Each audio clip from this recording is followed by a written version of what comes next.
¿Comparto yo la cámara, Pato? Dale. ¿Me escuchan bien o se va cortando un poco el internet? Se escucha perfecto. Bien, buenísimo. Voy a dejar apagada la cámara también por motivos de conexión, pero luego ahí ya la prendo. Bien, gracias, Anita. ¿Puedes poner pantalla completa?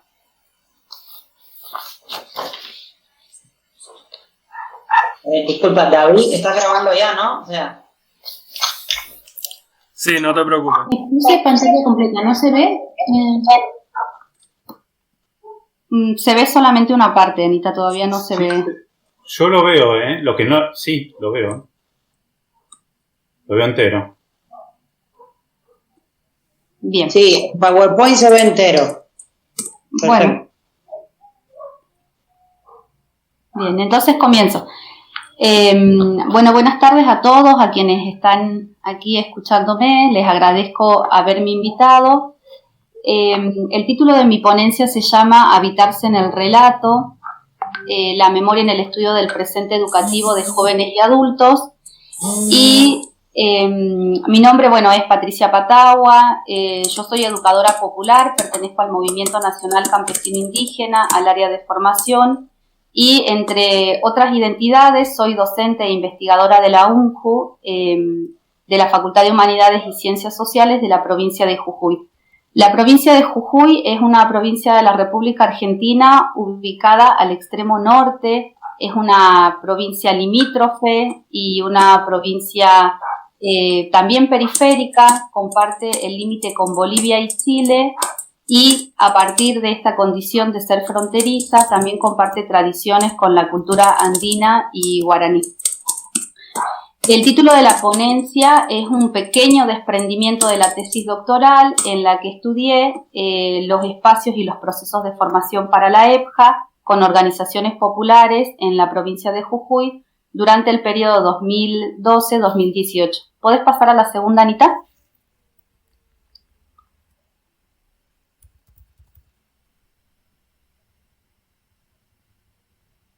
Bien. La investigación entonces pretendió contribuir al campo de la investigación educativa, especialmente a las áreas de la EPJA, la educación popular y la educación en y con organizaciones populares. Y aclaro esto porque cuando me llegó la invitación de La historia como arma, un título bastante sugerente para quienes creemos en la batalla cultural, parafraseando a Gramsci, me llevó a preguntarme qué podría aportar, advirtiendo que no soy historiadora y que tampoco realizo una investigación de la historia de la educación, ¿no? Entonces, en este sentipensar, decidí compartir una parte nuevamente muy pequeña de la tesis relacionada con la activación de la memoria por medio del relato de quienes eran estudiantes de un centro de educación integrada para jóvenes y adultos cogestionada con el Sindicato de Obreros Municipales del CEOM. Entonces aquí lo que vengo a compartir es esta historia local, estos microprocesos y la vida cotidiana de quienes se organizaron para luchar por el derecho a educarse, es decir, la historia de las márgenes de un territorio que ha pretendido vivir dignamente, asignando a lo educativo un rol fundamental.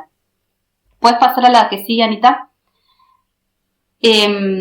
La tesis, entonces, la tesis partió entonces de una relación entre la interacción y los dinamismos entre producción cultural educativa y el ámbito de la producción de subjetividades. A partir de esta se le ha asignado una connotación especial al espacio escolar, porque desde allí es posible de alguna manera entender lo alternativo de dicha producción cultural y la formación de las subjetividades potentes. No se pasó, Anita, ¿podés moverlo? Ahí está. Entonces, bueno, como les decía... Perdón, está llegando con retraso, pero sí creo que se va pasando, ¿eh? Bien, sí, ahí lo veo. Entonces, como les decía, la tesis ha reunido estos dos campos, entendiendo que entre ellos existen estos procesos dinámicos y de mutua interacción.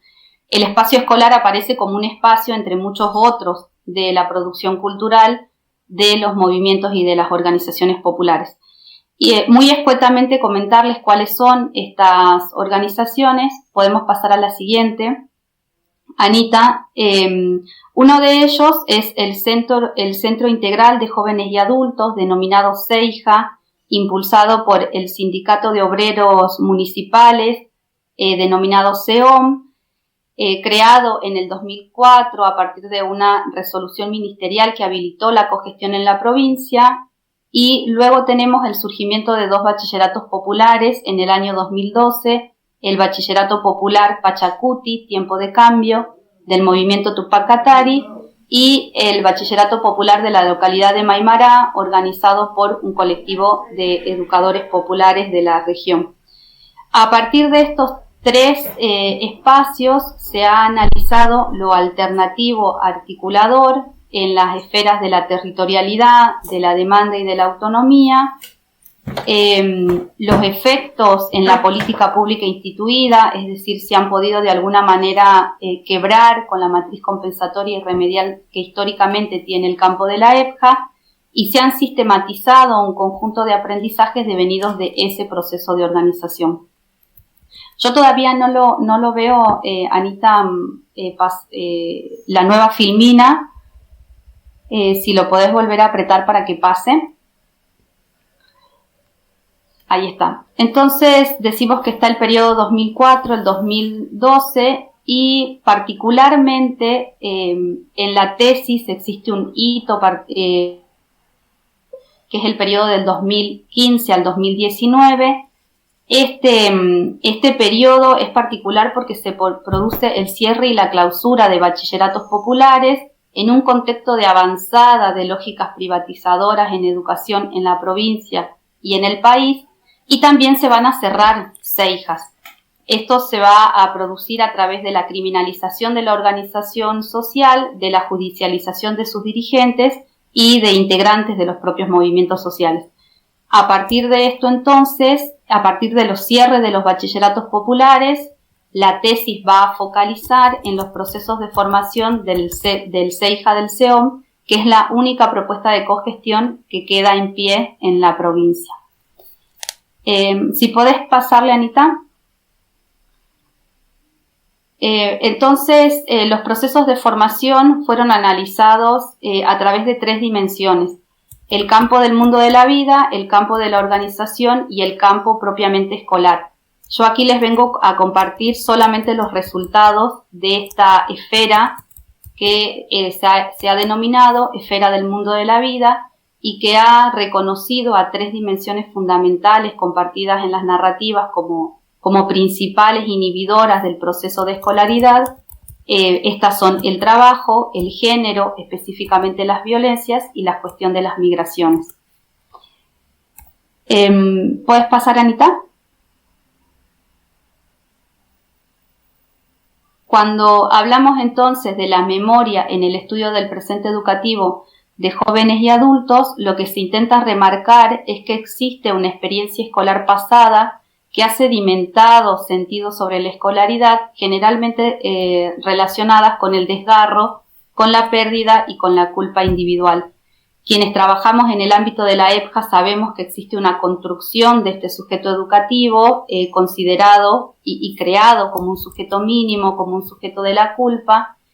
Y frente a esto, una de las preguntas que a mí me ha interesado indagar es si es que la producción cultural del CEIJA-SEOM recupera pedagógicamente este pasado, y en tal sentido, de qué manera o de qué forma enseña a aprender, a desaprender los sentidos de esta experiencia escolar signada por la culpa individual. Y aquí hago un gran paréntesis porque el estudio de la subjetividad está enmarcada en lo que Semmelman denomina el presente potencial, y por otro lado también en lo que se conoce como el estudio de las memorias del dolor, pero también de la agencia. Nuevamente, estas van a estar centradas en los 3 ámbitos que he mencionado anteriormente: el trabajo, el género y la migración. Bien. ¿Cuál fue el dispositivo metodológico para acceder al estudio del pasado educativo?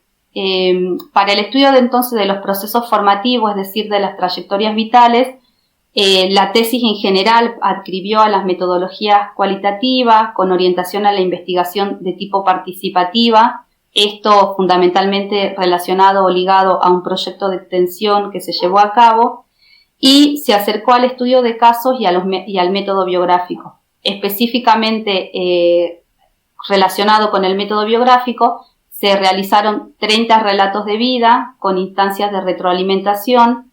Se seleccionaron 5 grupos de entrevistados y entrevistadas siguiendo distintos criterios y se indagó sobre los 3 ejes, ¿no? Formación y vida cotidiana, esto que he denominado esferas, formación y el componente colectivo y la formación y la escolarización.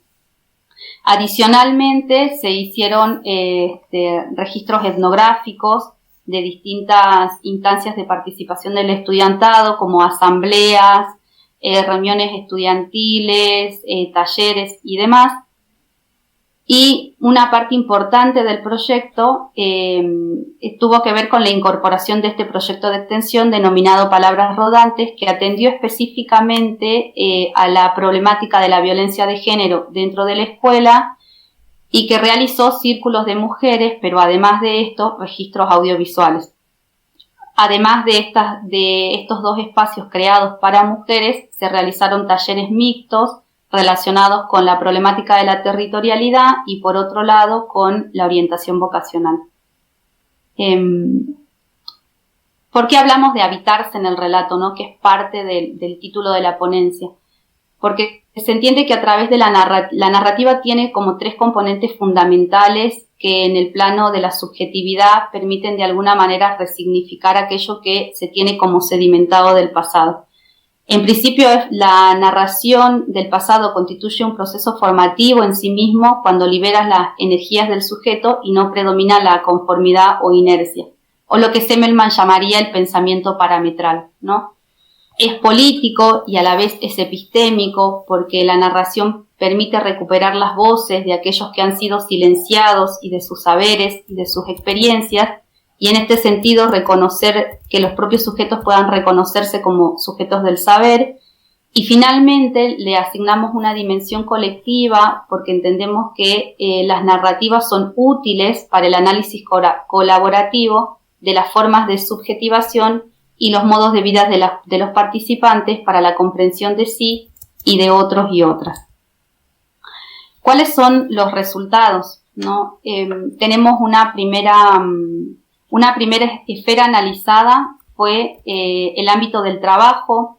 Su abordaje interesó porque este aparece en las narrativas estudiantiles como el primer motivo de alejamiento de los sistemas escolares.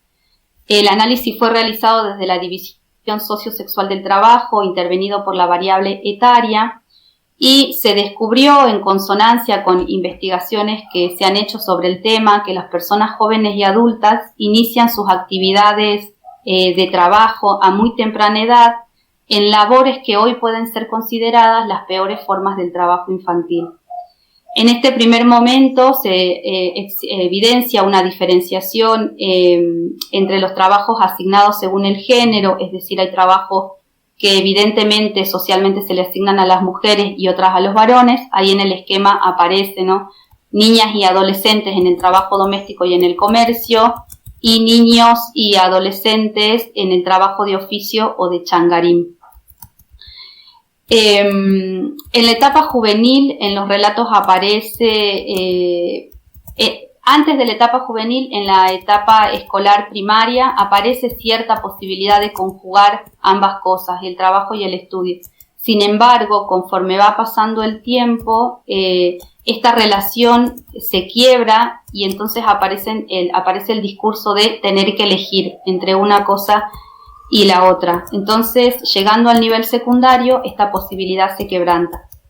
En la memoria de los entrevistados que iniciaron el nivel secundario, se narra experiencias de ingreso, reingreso, de repitencia al sistema educativo, hasta que ellos mismos enuncian el no pude más y el deber elegir. Las instituciones generalmente aparecen en sus memorias como silenciosas, en escasos momentos conocedoras de los trabajos infantiles y juveniles. Se destaca también que en las memorias del trabajo las personas recuerdan diversos desplazamientos en búsqueda por educación. Los varones pudieron insertarse en la esfera pública a través de reposicionar sus saberes del oficio, mientras que las mujeres dedicadas a las labores del ámbito doméstico y de la comercialización tuvieron mayores dificultades para jerarquizar sus saberes y para crear redes de trabajo que les posibiliten mejorar las condiciones laborales. Por otro lado, en esta necesidad de búsqueda por formación, los oficios aparecen como el primer escenario demandado. Las mujeres suman certificación sin que esto modifique ni implique mejores condiciones laborales. Sin embargo, en las narrativas se evidencia que los procesos de formación en oficio son sumamente relevantes, pero que también estos se van a entroncar con políticas compensatorias en la que la gestión de los planes sociales ocupan un rol determinante. ¿Podemos pasar a la siguiente? Bien. La segunda esfera analizada tiene que ver con las memorias de la violencia y la relación con lo escolar. Esta ha sido la segunda esfera identificada como inhibidora de los procesos de escolarización. Específicamente nos referimos a la violencia impartida hacia las mujeres, una variable que acompaña los relatos de las estudiantes en su desarrollo vital, es la violencia doméstica, la violencia institucional, laboral y patrimonial. Se evidencia que las mujeres en el presente de escolaridad asisten a situaciones de violencia de género. Estas situaciones están marcadas fuertemente por una connotación de peligro y de amenaza que representa lo educativo. Y entonces allí la escuela, el centro educativo, se convierte en un territorio de disputa entre sentidos encontrados, entre los sentidos que tiene la educación para el propio centro, aquella que traen las mujeres como expectativas formativas y aquellas que construyen los agresores, si se quiere, sobre la escuela. Esta violencia es una violencia palpable y cotidiana, por lo cual la educación se convierte en una lucha cotidiana de las mujeres, del día a día, para poder asistir al centro educativo. En el vínculo entre las memorias de este dolor y de este agenciamiento y las posibilidades de permanencia en el nivel primario y secundario, se destacó que las mujeres recuerdan a las instituciones educativas como desconocedoras de las situaciones de violencia. El silencio y el mutismo institucional fueron dos variables señaladas como productoras de la ampliación de los umbrales de la violencia, contribuyendo a la naturalización de tal fenómeno y de su reproducción. En la etapa juvenil, dos hitos en la historia de vida de las jóvenes se marcan como sumamente relevantes. Uno tiene que ver con el embarazo y otro con los noviazgos violentos. En ambos casos, la escuela aparece para legitimar ciertos roles. En el discurso mismo de las mujeres aparece esta contradicción, si se quiere, entre ser madre o ser estudiante, no pudiendo conjugar ambas actividades, ni siquiera ambas identidades hacia el interior de sí mismas para poder continuar sus estudios, y por supuesto que las lógicas escolares cooperan con que esto sea así. Una de las frases más representativas de esta, más elocuentes si se quiere, ¿no? de estas memorias, tienen que ver con una expresión de una de las estudiantes que decía: era mi casa, mi marido y mis hijos. Sin embargo, las mujeres evidencian ciertos desplazamientos también, ¿no? Estos desplazamientos que nosotros podemos decir que son moleculares. La escuela, el CEIJA, aparece como una nueva oportunidad, pero también cuando se indaga en las memorias de las mujeres, muchas de ellas, especialmente las adultas, van intentando desplazarse a lo largo de la vida cuando sus hijos e hijas ya cumplen la mayoría de edad. Muchas de ellas buscan formación en oficio, otras terminan los estudios primarios, se reinsertan laboralmente o aumentan la dedicación horaria fuera de los trabajos del hogar. Esto de alguna manera les permite ir quebrando con ciertos patrones sociales asignados a las mujeres. Y podemos pasar a la tercera. Respecto de las memorias migrantes y escolares, bueno, en coincidencia con la literatura especializada en el tema, se evidencia que los saberes construidos por mujeres migrantes, porque se han entrevistado solamente mujeres y son migraciones internacionales las que se han analizado, los saberes no son reconocidos, ¿no? Esto en el campo de la EPJA es relevante decirlo porque existe una normativa de reconocimiento de saberes previos que está estipulado tanto por las conferencias internacionales como por la propia normativa nacional, y sin embargo vuelve a aparecer acá un proceso de vulneración respecto de estos saberes, y en los casos en los que los saberes son reconocidos siempre se los ubica en el menor nivel de escolaridad posible, ¿no?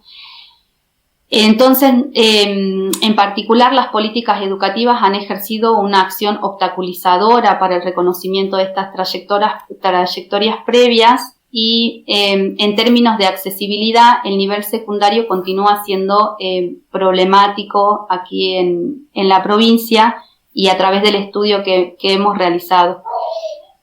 Existe otro problema fundamental con el tema de la relación migración y escolaridad, que es la forma en la que se construye la demanda. Nuevamente, las personas que demandan educación y poder revincularse con lo educativo, con la terminalidad educativa, lo hacen porque existe una red de cooperación y solidaridad que cumple una acción primordial. Sin embargo, esto no pasa y no sucede tempranamente en la vida de las mujeres migrantes.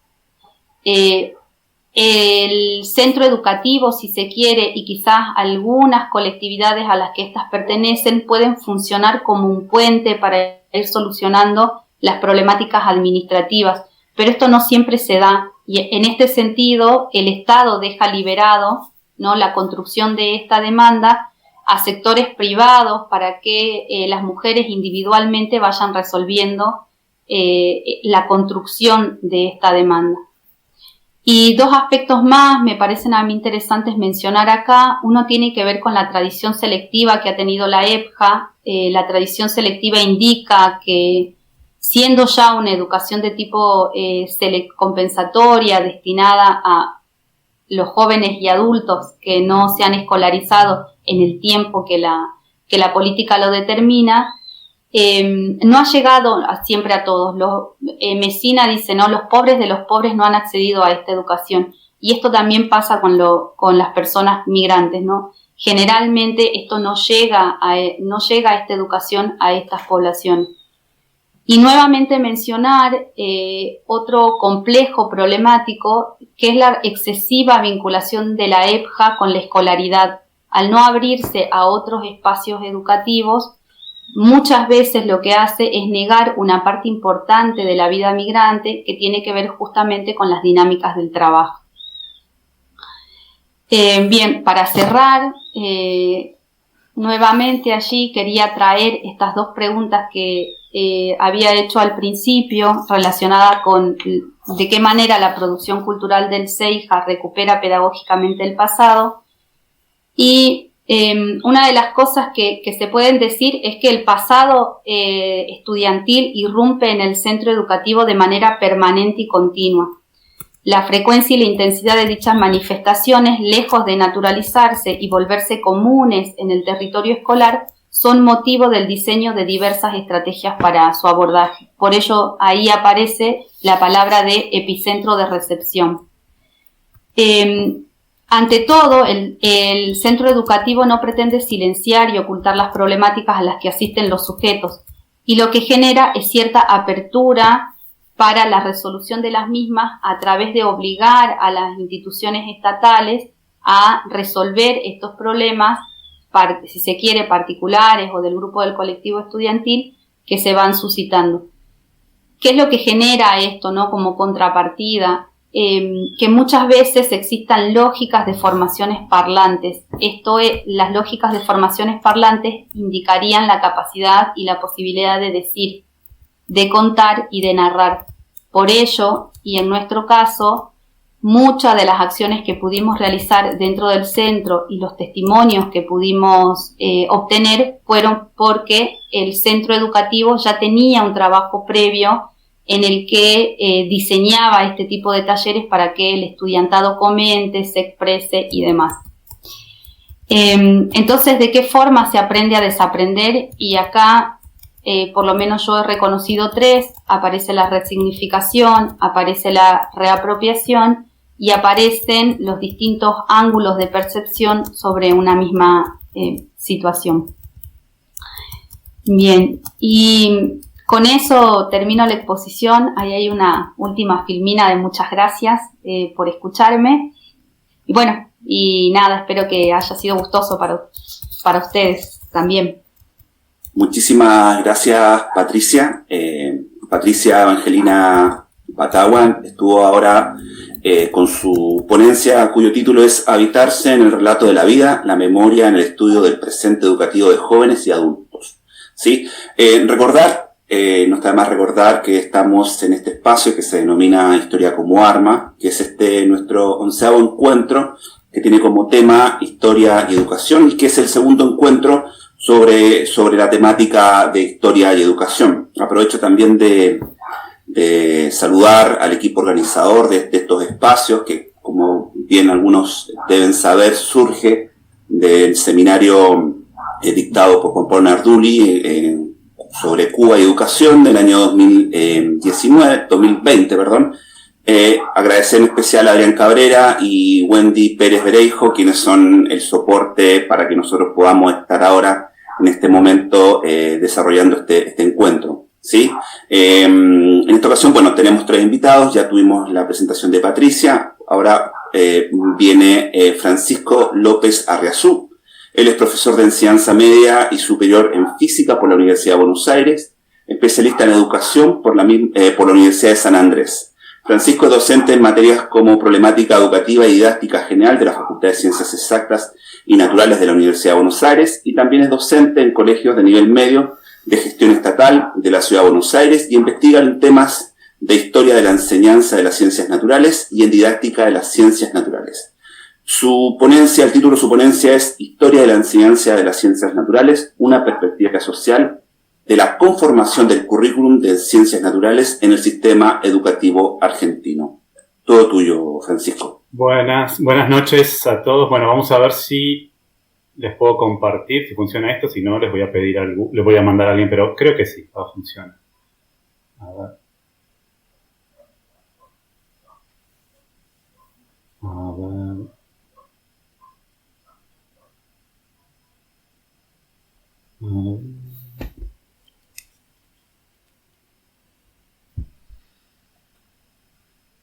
Ahí va. ¿Ahí lo ven? Sí, se ve. ¿Se ve? Sí, Perfectamente. perfectamente. Bien, perfecto. Porque yo dejo de verlo, sé cuando ocurre esto. Bien. Bueno, como recién decíamos, el título de la ponencia es Historia de la enseñanza de las ciencias naturales, una perspectiva social de la conformación del currículum de ciencias naturales en el sistema educativo argentino. Le agregué esta pregunta porque creo que es la que atraviesa lo que voy a exponer, es ¿qué contenidos para qué clase social? Porque un poco también pareciera que históricamente eso estuvo muy presente cuando se conformaron los currículum. Y tiene un poco que ver con la ponencia anterior, ¿no? Y con la que sigue, creo.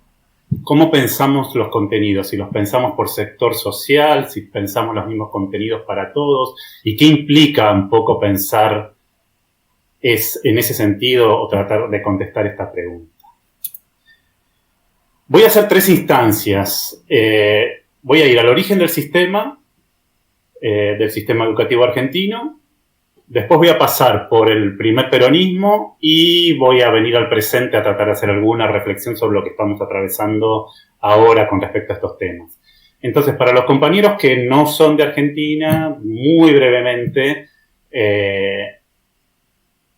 voy a arrancar en 1880, pero brevemente, ¿qué ocurrió antes de 1880? Bueno, Argentina tuvo lo que algunos historiadores definen como un largo proceso de crisis orgánica en el cual se dirimió, entre otras cuestiones, las características de las clases sociales de nuestro país y las características de ese Estado. Bueno, como decía, ese es un largo proceso que podemos situar entre 1810 y 1880. ¿Sí? Vamos a arrancar en 1880 cuando eso está medianamente encauzado o resuelto.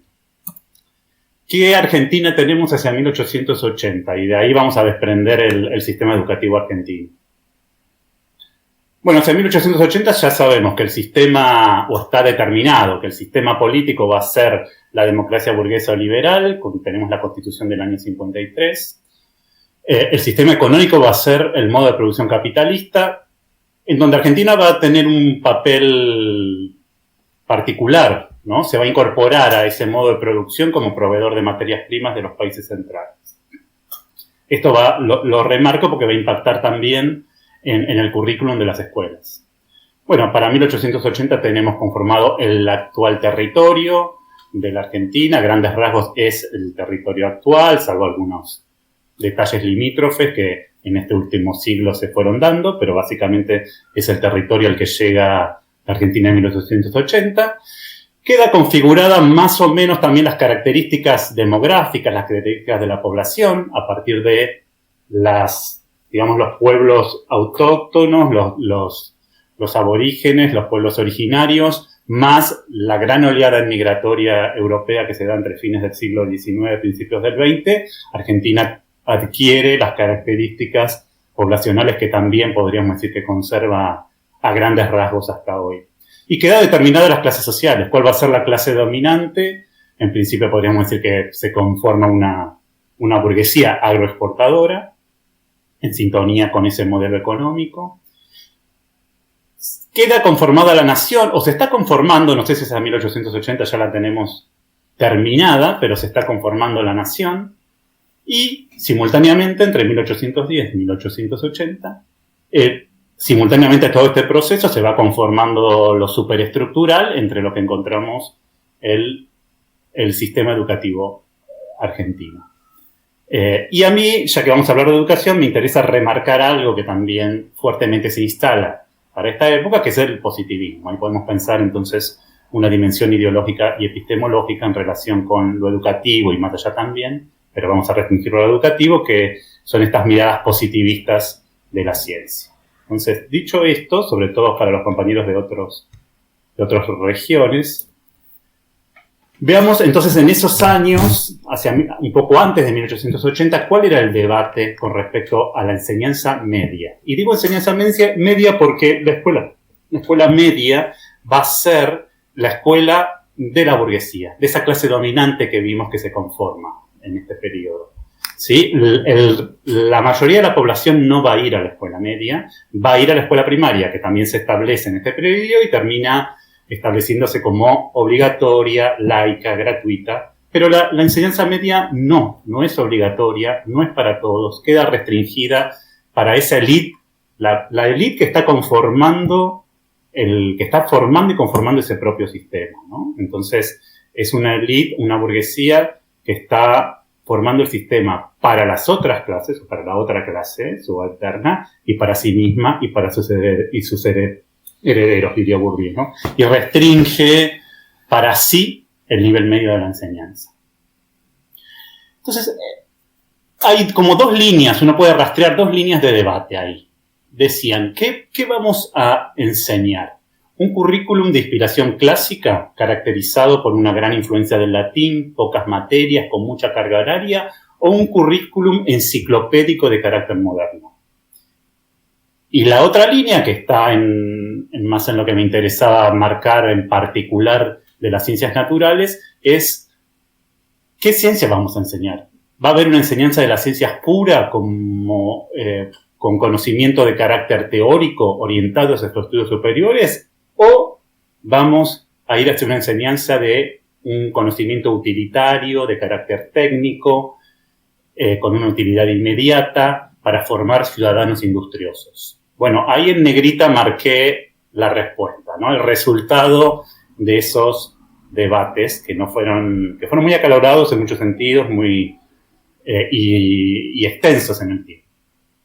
Pero siempre fue un debate intraélite, no es que participaron otros sectores. Bueno, lo que se termina imponiendo entonces es el currículo enciclopédico, toda la enciclopedia de Diderot y d'Alembert separada en materias, en disciplinas escolares, todo eso se va a enseñar en la escuela media. Y en cuanto a la ciencia, lo que se va a enseñar es ciencia pura, de un conocimiento de carácter teórico. Las enseñanzas técnicas o la mirada técnica sobre lo científico no va a estar presente en la escuela media.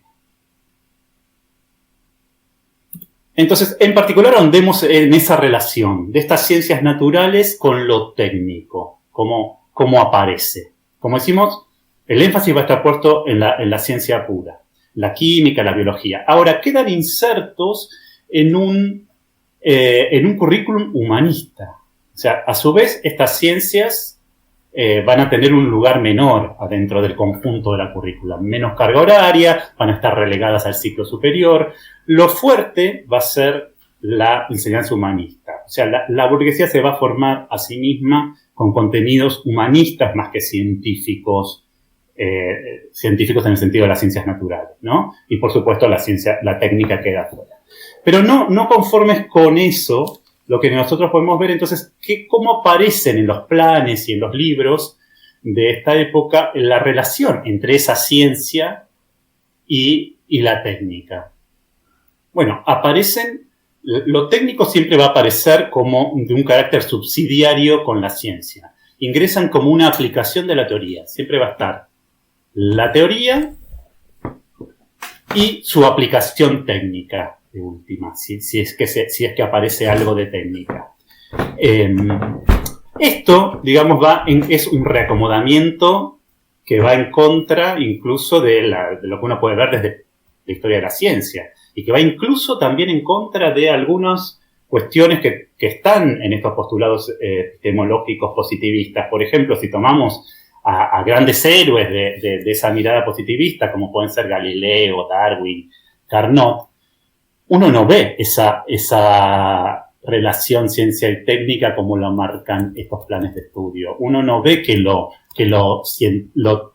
teórico esté por encima de lo técnico. Si uno ve cómo construye ciencia Galileo, lo que ve que va a los arsenales a mirar los cañones, disparar balas, y a partir de ahí extrae ciertas leyes del tiro oblicuo. Darwin va a mirar cómo los criadores de ganado hacen selección de ese ganado sin tener en cuenta la teoría de la selección natural que luego Darwin va a desarrollar. Digamos, eso va a venir después. Carnot también elabora sus leyes de la termodinámica mirando las máquinas de vapor. Entonces, no está claro que históricamente la técnica sea una aplicación de la teoría. Muchas veces parece haber una relación mucho más compleja y unida y vuelta. Desde lo que hoy llamamos técnica podemos construir teoría y lo contrario también. Pero la escuela y este currículum pone lo científico por encima de lo técnico. Lo técnico lo excluye prácticamente, si aparece así. Entonces, esto rigió el sistema durante varias décadas. Saltemos al primer peronismo. En 1945-1955, 2 periodos gobierna Perón hasta el golpe del 55. Acá, en un marco distinto, en un marco de posguerra, en un intento de industrialización del país a través de lo que se llama la ESI, una industrialización por sustitución una industrialización por sustitución de importaciones, va a haber una profunda modificación del sistema educativo y se va a crear todo un circuito de escuelas técnicas, en donde podríamos arrancar. En la primaria ya había escuelas que podemos considerar primarias con orientación técnica, luego pasamos por todo un circuito medio de de orientación técnica, y eso se coronaba con la apoteosis, podríamos así decir, de una universidad obrera, ¿sí? La Universidad Obrera Nacional, que se crea en el 48. Bueno, ¿qué pasa acá? ¿Quiénes van acá? Bueno, la clase obrera. Esa, y está puesto en la reglamentación. Para ir ahí, a ese circuito, había que ser obrero. Entonces, esto va en contra de esa tradición de que solo la burguesía accedía a los niveles superiores educativos y era la que iba a la universidad. Acá les copio unas declaraciones del decano de la Facultad de Ingeniería de la Universidad de Buenos Aires, posicionándose en contra de este circuito técnico. Pero es llamativo porque se está posicionando en contra incluso para la formación de ingenieros. Dice, la especialización de los estudios secundarios técnicos es uno de los errores más grandes. Se forman con ella ingenieros que no tienen ninguna base general de conocimientos históricos, literarios, filosóficos, científicos, que se enseñan en nuestros colegios nacionales. O sea, está reivindicando la formación humanística, ni siquiera dice estudian física, biología en los colegios nacionales. Es lo que decía al principio. Está haciendo énfasis en los conocimientos humanísticos. Y dice, eso es lo que necesitamos en la UBA, que tengan los futuros ingenieros. Esos conocimientos humanísticos. No necesitamos que estén formados en conocimientos técnicos y ni siquiera acá, por lo menos, hace mención a las ciencias en sí, física, química y demás. Ahí hay un posicionamiento ya histórico de la universidad, reivindicando el humanismo por sobre los demás conocimientos. Bien, ¿qué ocurre con este proyecto? Bueno, es rápidamente desmantelado. Piensen que la UON se crea en el 48, en el 55 es el golpe, o sea que después de la caída del peronismo, el circuito, como digo, se desmantela. La universidad esta subsiste, hoy es la Universidad Tecnológica Nacional, pero bueno, todo este circuito paralelo al circuito tradicional de formación técnica se desmantela.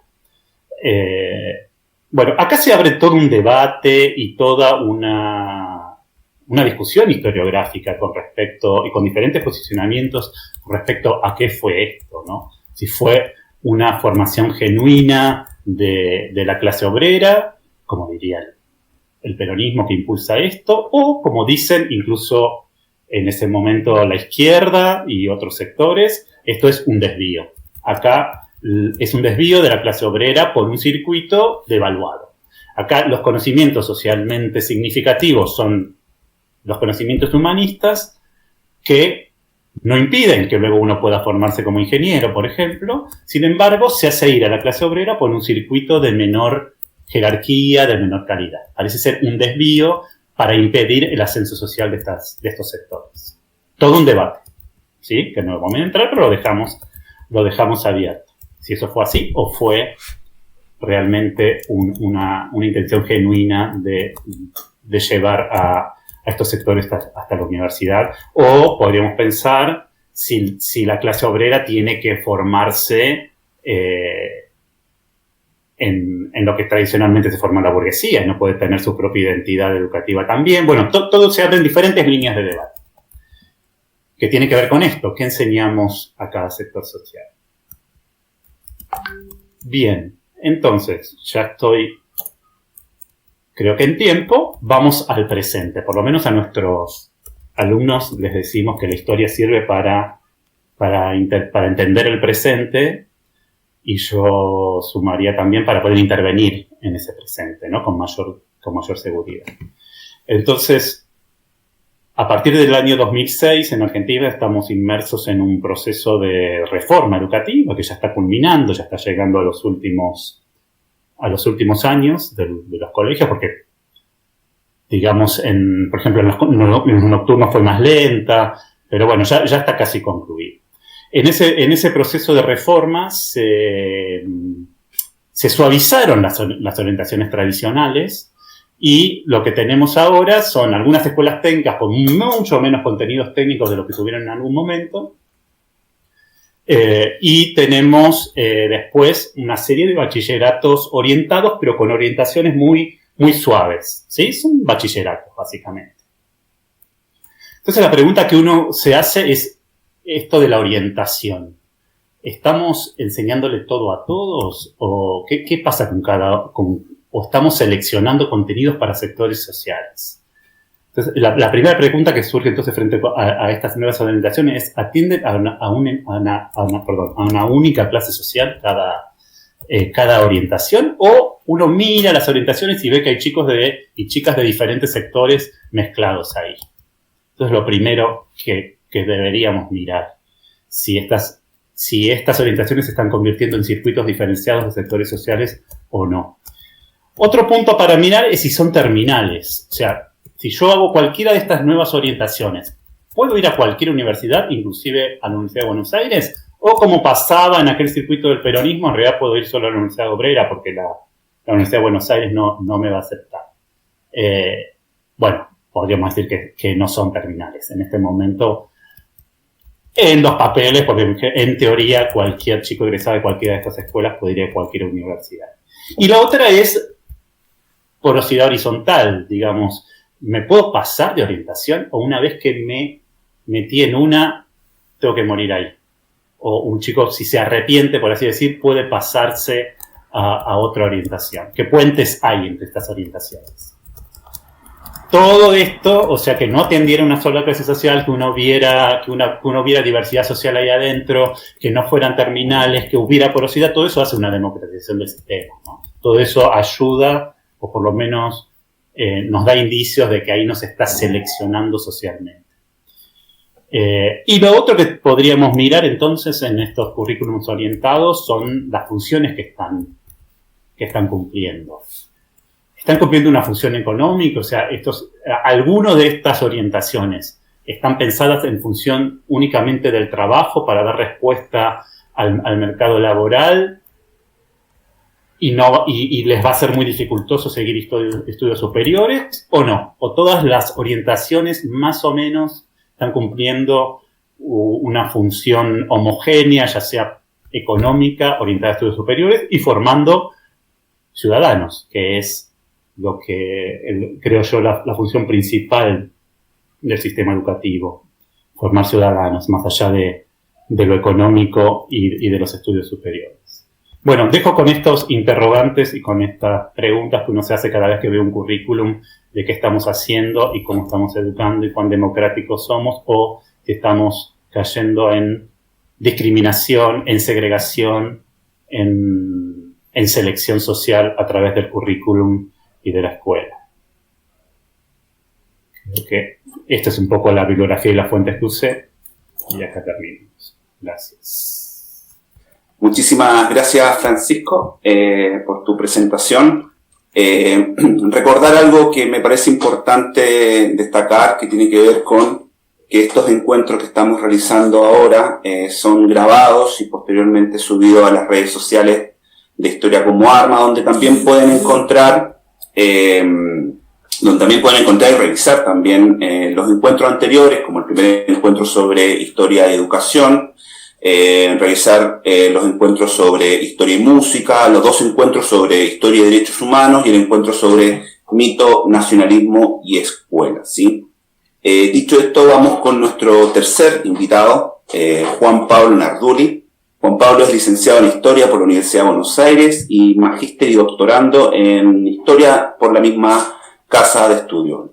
Juan Pablo es profesor de Historia de la Universidad de Buenos Aires, como dije. Ha trabajado en la investigación de experiencias de articulación entre educación y militancia en los distintos escenarios latinoamericanos. Ha dictado seminarios de grado en la carrera de Historia de la Facultad de Filosofía y Letras de la Universidad de Buenos Aires, entre lo que destacan militancia y educación en organizaciones campesinas de Paraguay, de Stronger a Lugo, revolución, historiografía y educación en Cuba desde 1959, la configuración del ideario revolucionario y la enseñanza de la historia, que actualmente el Seminario de Revolución, Contrarrevolución y Educación en Chile, 1970-1990, el debate en torno a la ENU durante el gobierno de Salvador Allende, al rediseño educativo en clave neoliberal bajo la dictadura. También es miembro fundador de la Cooperativa de Educadores e Investigadores Populares, CEIP, que puso en marcha en Argentina la experiencia de los bachilleratos populares en empresas recuperadas por sus trabajadoras por sus trabajadores y organizaciones sindicales y movimientos sociales territoriales. Juan Pablo nos va a presentar su ponencia, que lleva como título Militancia y Educación de Adultos en la Argentina de los 70. Juan Pablo, es todo tuyo. Bueno, buenas tardes. Siempre un gusto volver a encontrarnos con los compañeros, compañeras, amigas, amigos de la Historia como Arma. Y tengo que decir que verdaderamente las exposiciones de la compañera y el compañero que me antecedieron han dejado la vara muy alta. Yo estoy bastante seguro de decepcionar las expectativas que pudiera haber sobre esta presentación. Dicho lo cual, lo que quisiera comentar, quisiera hacer un recorte de lo que fue un trabajo de investigación sobre educación de adultos y militancia en la Argentina de los 70. Y, digamos, ahí, como han hecho aquí quienes me precedieron en el uso de la palabra, esta experiencia que fue objeto de investigación por mi parte, tiene por supuesto una historia y un escenario histórico específico, que es la Argentina del 73. Para los compañeros, amigos y amigas que no son argentinos, para nosotros el 73 es un año bisagra, del mismo modo que lo es el 76, por razones diferentes. Y digamos también que para hablar del 73 en Argentina, la Argentina del regreso no solamente del final de nuestra penúltima dictadura militar, sino también el regreso del peronismo después de 17 años de exclusión política y de exilio de su líder, tenemos que hablar también del 55. En el 55 la caída del peronismo abrió más interrogantes que respuestas, porque el arco de la oposición antiperonista, golpista, tuvo que responder lo que Marcelo Cavarossi considera, digamos, las grandes preguntas de los golpistas del 55. Por un lado, ¿qué hacer con las fuerzas sociales movilizadas por el peronismo? Y por otro lado, ¿cómo construir un régimen político estable que pueda mostrarse legítimo, excluyendo del juego político a una parte muy importante de los argentinos y argentinas, los peronistas? Bueno, la historia argentina del 55 al 73 es la del fracaso del intento de construir ese régimen que excluyera a la mitad de los argentinos y las argentinas, primero por medio de una especie de democracia mutilada, democracia incompleta, monitoreada por las Fuerzas Armadas, donde el peronismo estaba excluido, y esto debilitaba y deslegitimaba, por supuesto, a estos gobernantes del radicalismo. Después, claro, las Fuerzas Armadas en 1966 asumen el poder, digamos, sin mediaciones, y se instala lo que se llama, vieron que las dictaduras latinoamericanas, si en algo son creativas es en su modo de autodenominarse, se llamó Revolución Argentina. Y venía aquí a la Argentina a establecer un ordenamiento social. Bueno, el fracaso de ese intento de la dictadura de disciplinar a los argentinos y argentinas, disciplinar sobre todo a la clase trabajadora, tiene que ver con episodios de intensificación de la conflictividad social, donde se cuenta, por ejemplo, el Cordobazo, 1969. Claro, la Argentina del 73 es la Argentina del retorno del peronismo. Pero es un peronismo que se ha vuelto más complejo. La Argentina se ha vuelto más complejo desde los años, donde bien contaba Francisco, nos ponía en sintonía con algunos elementos de esa Argentina de los 40 y los 50. En los 70 la Argentina se ha vuelto más compleja y el peronismo también. El peronismo que vuelve a la Argentina es un peronismo que, por supuesto, ahí todos los actores reconocen el liderazgo indiscutible del general Perón, pero es un peronismo que tiene, y uso aquí una terminología que en una célebre entrevista usaba el propio general, los hay ortodoxos y los hay heterodoxos. Los peronistas ortodoxos, que son fuertes, por ejemplo, en las estructuras sindicales y en la conducción de la CGT, y también en organizaciones como podría ser Guardia de Hierro, y por derecha de esa ortodoxia peronista encontramos, por ejemplo, el Comando de Organización, posiciones verdaderamente, claramente de derecha, y bueno, en la extrema derecha del peronismo encontramos incluso hasta un grupo terrorista como fue la Asociación Anticomunista Argentina, la AAA. Para esta ortodoxia peronista hay un hermano incómodo, que es la heterodoxia peronista, encarnada en la juventud peronista, que es fuerte no tanto en las fábricas y en los sindicatos, pero sí en los barrios populares, donde hay un intenso trabajo militante, y en las universidades y escuelas secundarias. La juventud peronista y las organizaciones del entramado de la juventud peronista constituyen lo que en su momento se llamó la tendencia revolucionaria del peronismo. Ese complejo peronismo de los 70, digamos que pone en esta perspectiva del regreso del peronismo al gobierno y el regreso definitivo del general a la patria, expectativas diferentes. Para los ortodoxos del peronismo, el regreso del peronismo significa el regreso a la patria peronista, el regreso a la Argentina de un capitalismo con rostro humano, como dice hoy ahora el Papa Francisco, del Estado garante del acuerdo entre capital y trabajo, de la industrialización con distribución del ingreso, de la ampliación de derechos sociales.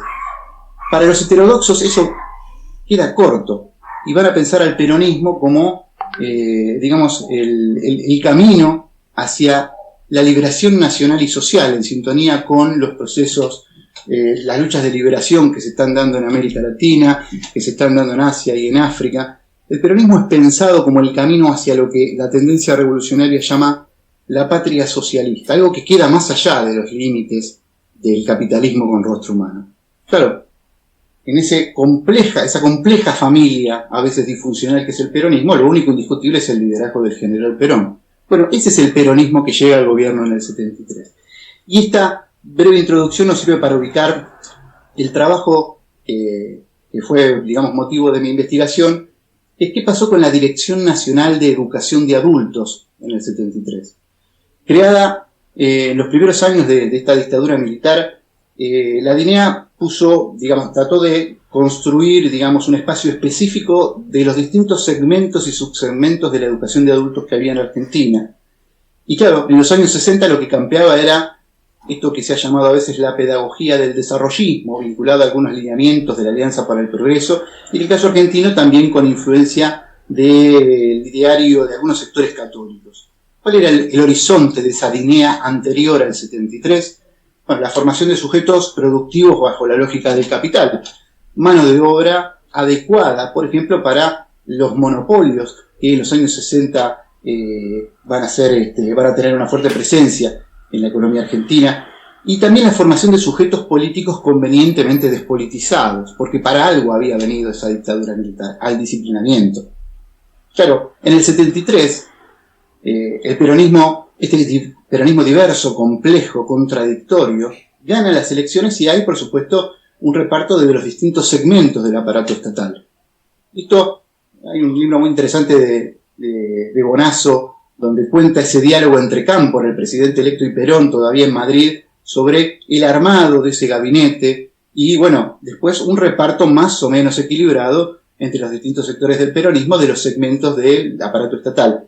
Y el sistema educativo, sobre todo al principio de este peronismo del retorno, va a estar en manos de cuadros vinculados más bien a la heterodoxia peronista y en algunos casos directamente a los agrupamientos de la tendencia revolucionaria.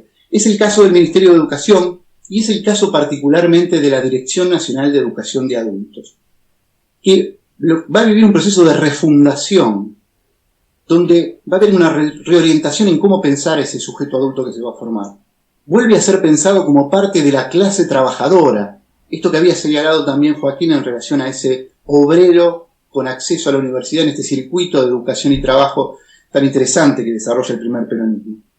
Pero son trabajadores, además, que son sujetos de derecho. Pero se espera, además, desde la DINEA, poder trabajar no para la desactivación en tanto sujeto político, que era aquello que planteaba la DINEA en su etapa fundacional, sino, al contrario, formar también esos adultos para que sean activos participantes en el proceso de, cito los documentos de la DINEA, reconstrucción y liberación nacional. ¿Qué es lo que expresa más claramente esta refundación de la Dirección Nacional de Educación de Adultos del 73? La campaña de reactivación educativa de adultos para la reconstrucción. La campaña CREAR es probablemente una de las, seguramente, hasta el día de hoy, la iniciativa en el campo de educación de adultos más importante cualitativa y cuantitativamente. ¿Sí? Esto, por supuesto, es discutible. Porque vieron cómo es esto. Uno también tiene que vender su objeto de estudio. ¿Qué pasó? ¿Qué es esta campaña? Es una campaña que va a tomar, sobre todo, una matriz de la pedagogía de Paulo Freire en el diseño en su desarrollo, en la elaboración de los materiales. Y ahí van a tener participación, y esto es lo que yo quiero puntualizar de esta presentación. Una de las cuestiones que yo he aprendido en la universidad estudiando en los 90, en pleno neoliberalismo, con el triunfo casi resignado de las perspectivas posmodernas, que decían, bueno, la historia se terminó, las ideologías, qué sé yo, aparecía esto como esta distinción entre, digamos, la actividad militante y la actividad académica, como que son excluyentes, y uno puede ser un académico respetable, uno puede ser un militante muy comprometido, pero las dos cosas juntas es difícil. Yo recuerdo hasta sonrisas de profesores cuando uno planteaba algunas cosas que sonaban a esa articulación de digamos, producción de una reflexión académica y compromiso militante. Bueno, yo creo que si una potencia, si algo fue verdaderamente el motor de esta muy importante campaña de alfabetización en Argentina, fue que fue encarnada por educadores militantes. Y digo educadores militantes, no educadores por un lado y militantes por el otro. ¿Cuál es la tarea de esos alfabetizadores? Bueno, la presentación del material, la promoción del debate, y el acompañamiento de la síntesis de lo producido en cada uno de los encuentros. Yo trabajé ahí analizando documentación de la DINEA, los materiales de los cuadrillos de formación de la CREAR, materiales de la prensa de la izquierda peronista de la época, pero quiero detenerme fundamentalmente en lo que mejor me muestra a estos educadores militantes, que fue un trabajo, digamos, que fue bastante arduo, de entrevistas a compañeros y compañeras que fueron coordinadores de base, es decir, alfabetizadores de la CREAR. ¿De dónde vinieron esos alfabetizadores militantes, esos educadores militantes? Bueno, muchos de ellos, le pasó un poco lo mismo que al peronismo, muchos de ellos venían de familias que no eran de tradición peronista. Del mismo modo que a la heterodoxia peronista en los 70 arribaron jóvenes que provenían de la clase media antiperonista de los 40 y 50 y se fueron peronizando, y se fueron acercando más bien a esta heterodoxia peronista. Muchos de esos jóvenes venían de los sectores sociales medios. ¿Qué eran? Eran docentes, en algunos casos eran docentes, muchos eran estudiantes, pero en un número muy importante eran militantes. En una época, en los 70 en Argentina, donde, según se repiten todos los testimonios, no solo de esta investigación, sino en el análisis de esa participación política intensa en los 70, aparece una frase que se repite, es: todo el mundo andaba en algo, todo el mundo estaba activando en algo, estaba haciendo trabajo social, una militancia política, estaba desarrollando su actividad artística tal vez, pero tratando de vincular esa producción artística con procesos de organización social y política. Fueron años muy intensos, los años 70, no solo en Argentina, pero en Argentina lo destaco especialmente. Algunos venían incluso de militar en espacios de la iglesia, lo cual generaba tensiones también a medida que esos jóvenes radicalizaban sus posiciones. Bueno, esta experiencia aproximó a muchos de estos jóvenes inquietos, militantes, comprometidos a los barrios populares, y los puso en contacto también con la realidad, sobre todo de los barrios populares, que fue el gran escenario de la campaña, junto con algunos sindicatos y fábricas, ¿sí? Claro, ¿qué pasó? ¿Qué pasó con esa campaña? ¿Cuáles fueron sus alcances? ¿Qué pasó con esos educadores militantes? Voy a leer simplemente dos fragmentos de una entrevista a compañeros y compañeras que hablan un poco de este tránsito que va haciendo este conjunto de educadores militantes. En ese entonces, dice una señora, este barrio era una especie de villa de emergencia que, por iniciativa de la misma gente, revestía características de barrio obrero, con casitas de material, precarias pero segura, y allí iba diariamente, me reunía especialmente con las mujeres, y tratábamos de solucionar problemas acuciantes, como la provisión de alimentos a precios reducidos. Cuando me proponen la campaña CREAR, llevo la iniciativa a este grupo de mujeres y enseguida se entusiasman. Así arranca un punto de alfabetización en un barrio. Otro breve testimonio. ¿Cómo es que llegan? ¿Cómo es que llegan a la campaña? Bueno, la gente... mi experiencia tenía más que ver con los amigos que uno tenía, dice otro testimonio.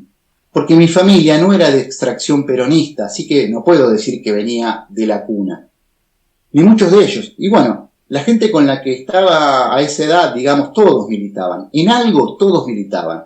Y mis amigos y amigas empezaron a estar en la juventud universitaria peronista, porque esto del barrio viene como después. Yo estaba en realidad en la juventud universitaria peronista, pero uno de mis compañeros, en ese momento había unas cátedras horizontales, los talleres nacionales y populares. Entonces, en esas situaciones que conocí a los que estaban en Villa Tesey, que ellos estaban en la JP. Mi contacto venía más por ese lado. ¿Te gustaría hacer algo y enseñar? Sí, yo entré así.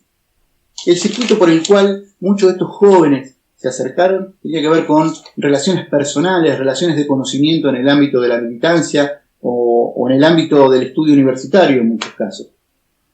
Por una cuestión de tiempo y porque siempre lo mejor viene con las preguntas, yo quiero señalar esto. Del mismo modo que considero que que no es cierto que el compromiso político militante de algún modo menoscabe la seriedad de la producción académica, ¿sí? Del mismo modo estoy cada vez más convencido de que somos mejores educadores cuando también lo que nos mueve es el compromiso por una sociedad más justa, una sociedad más igualitaria, nos hace ser mejores. ¿Cuáles son los alcances de esta campaña? Bueno, en el 76 esto se termina como se termina todo lo que se venía desarrollando desde el 73 en Argentina. Y empieza una durísima etapa, la etapa del terrorismo de Estado, donde los participantes de la campaña también cuentan entre sus miembros a compañeros y compañeras desaparecidos. La campaña misma fue borrada de la memoria de la educación en Argentina y quedó como algo medio nebuloso hasta que fue recuperada, felizmente recuperada. En el año 2009, el Ministerio de Educación de la Nación hizo un merecido homenaje a los participantes de la campaña. Muchos de ellos habían dejado de poner que habían participado en la campaña en sus currículum, en sus hojas de trabajo, cuando buscaban trabajo, porque incluso ya en los años de la democracia, eso parecía de algún modo marcarlos. ¿Cuáles fueron los alcances de la campaña? En términos cuantitativos es muy difícil evaluar, si se logró objetivos medibles estadísticamente, porque toda la información desapareció. Desapareció quiere decir fue quemada en el Ministerio de Educación después del 76. Pero claro, entre los alcances de la campaña uno tiene que decir, movilizó un gran número de educadores militantes que encontraron en el escenario de la campaña un espacio para el desarrollo de esa doble condición. Se transformó al mismo tiempo la campaña en continente de experiencias de educación popular que venían desarrollándose previamente en los barrios. Y lo que hizo la CREAR fue cobijar y, tratar de sistematizar esos esfuerzos dispersos. Generó espacios nuevos de organización popular en barrios populares, en fábricas, en sindicatos. Generó materiales inéditos en Argentina en su momento. Y formó una camada de educadores que después siguieron en distintos segmentos del sistema educativo y que todos ellos señalan, esto es parte de la riqueza también de trabajar con testimonios orales, esa experiencia, de un modo o de otra, los marcó incluso para trabajar en otros circuitos educativos que no son la educación de adultos, por ejemplo la educación universitaria.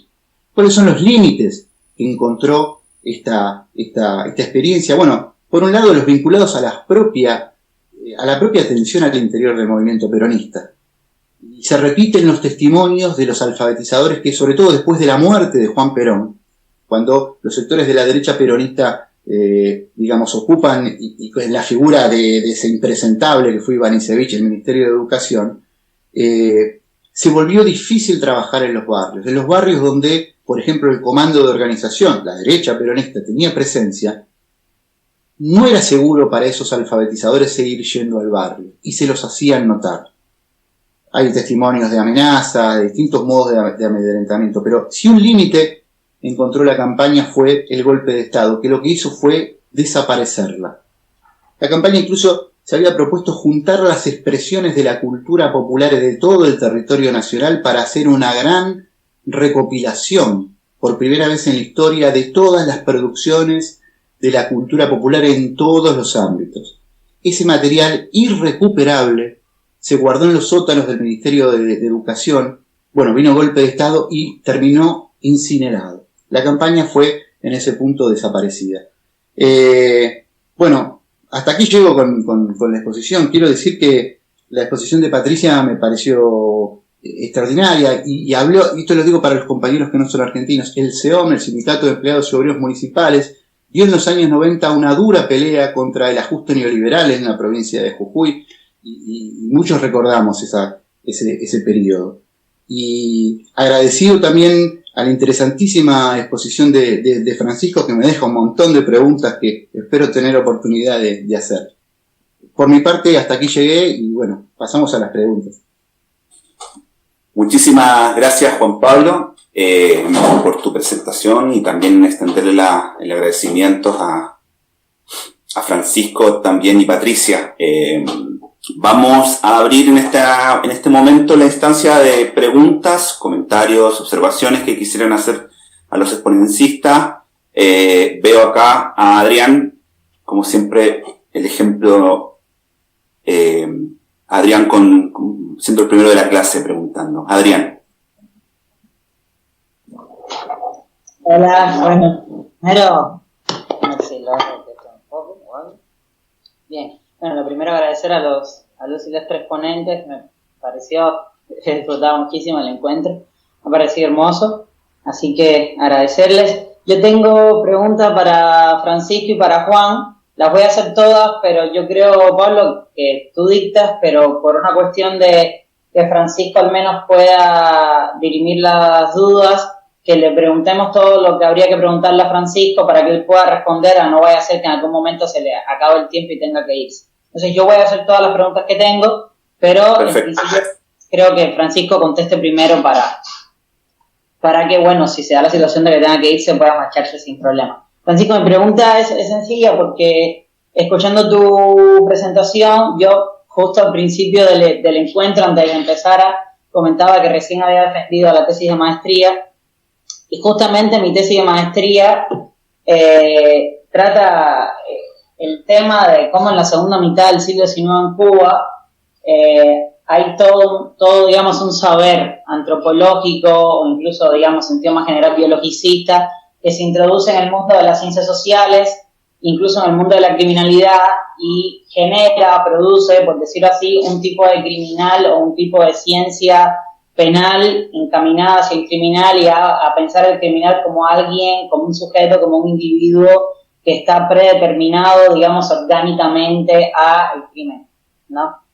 Y entonces, al menos lo que pasa en la segunda mitad del XIX en Cuba es que uno cuando busca los planes de las ciencias naturales, pero sobre todo yo he revisado, y esto lo aclaro porque sobre todo he revisado planes universitarios, no de enseñanza media, uno lo que suele ver es un poco lejos de lo que tú dijiste, uno lo que suele ver en la segunda mitad del siglo XIX en Cuba es como los planes de ciencias sociales, no sé, de las ciencias humanas me refiero de la antropología, de la psicología, incluso del derecho, un poco se someten o se subordinan inconscientemente, explícitamente a las ciencias naturales. O sea, es un momento donde se está diciendo hay que seguir los designios, hay que seguir el método de las ciencias naturales, porque precisamente y abro comillas, lo que en ese momento para el positivismo llamaba sentimientos morales, o sea, los sentimientos morales eran heredados y se reproducían tal cual se heredaba biológicamente toda una serie de características fisiológicas, ¿no?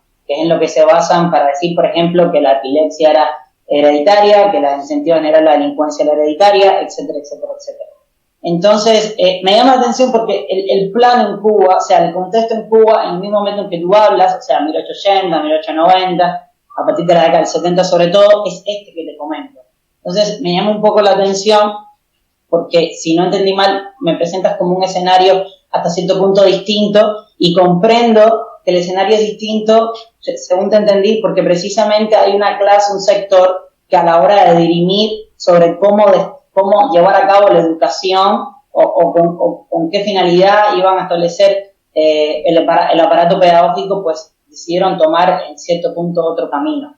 Pero igual me llama la atención, es más bien un comentario más que una pregunta, pero quizás que por ahí quieras decirme algo, porque, bueno, sí, tenía una pregunta que era algo así como que, ¿has encontrado esto otro que te estoy diciendo? O sea, de alguna forma, ¿has encontrado que para fines del siglo XIX en Argentina puede llegar a haber como una especie de viraje, o al menos a nivel, fíjate, también te digo, más a nivel universitario quizás, de unas ciencias sociales o unas ciencias humanísticas que de alguna forma a nivel de método, a nivel metódico se subordinan a las ciencias naturales? Esa es la pregunta para Francisco. Para Juan tengo dos preguntas que las dos se van un poco de su ponencia, son más bien dudas, curiosidades, y las dos sobre todo son comparaciones. Lo primero es, la primera no puedo dejar de pensar con respecto a la campaña en la que Juan ha hablado, en la campaña de alfabetización en Cuba algunos años antes. Y la pregunta es clara respecto a si Juan, que conoce de la campaña de alfabetización en Cuba, puede brevemente hacernos alguna especie de comparación, porque a mí me gustaría ver qué puntos de semejanza y diferencias pudo haber. Por ejemplo, por los testimonios que pone Juan, veo cómo la forma en que muchos compañeros y compañeras llegaron a la campaña fue a través precisamente de amistades, digamos, de conexiones personales. En cambio, en la campaña de alfabetización en Cuba fue en ese sentido un poco más verticalista, ¿no? En el momento en punto en que hay una petición expresa y jerárquica de un gobierno, de una dirección, de llevar a cabo una campaña de alfabetización, y podemos decir que gran parte, la mayoría de las personas que llegan a la campaña de alfabetización llegan porque Fidel lo pidió, vamos a hablar claro. En cambio, por los testimonios que presenta Juan, digamos, la forma en que llegan muchos compañeros y compañeras a esta campaña en el 73 en Argentina es de una forma quizás más horizontal.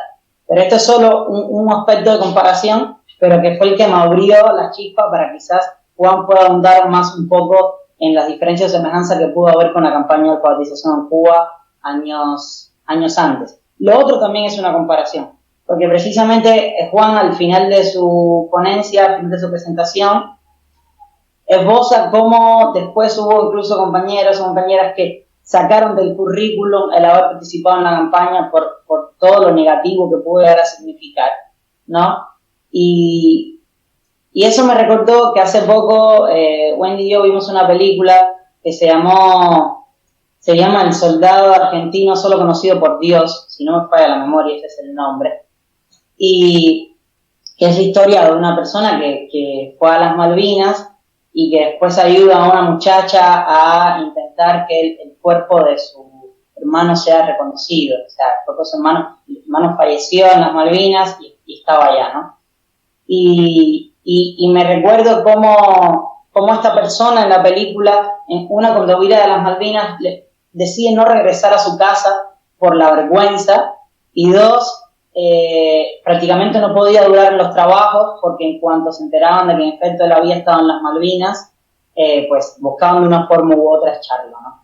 Y entonces eso me abrió una pregunta igual, que es un poco comparación respecto a qué mentalidad se puede haber vivido en Argentina, sobre todo con la vuelta a la democracia, respecto a esta serie de cosas. O sea, ¿por qué de pronto se volvió un estigma negativo? Bueno, las Malvinas se perdió, pero aún así es difícil de entender.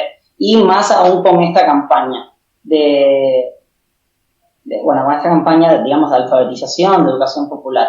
Entonces, por ahí van las dos preguntas o las dos curiosidades que tengo más que nada. Gracias, Adrián. No sé si hay algún compañero o compañera que estén acá también dentro de los espectadores de las ponencias que quisiera. Así juntamos un par de preguntas y respondemos todos, o vamos con estas preguntas para Francisco y después para Juan Pablo. ¿Sí? Vamos entonces con la pregunta, Francisco. Estás con tu micrófono apagado, Francisco.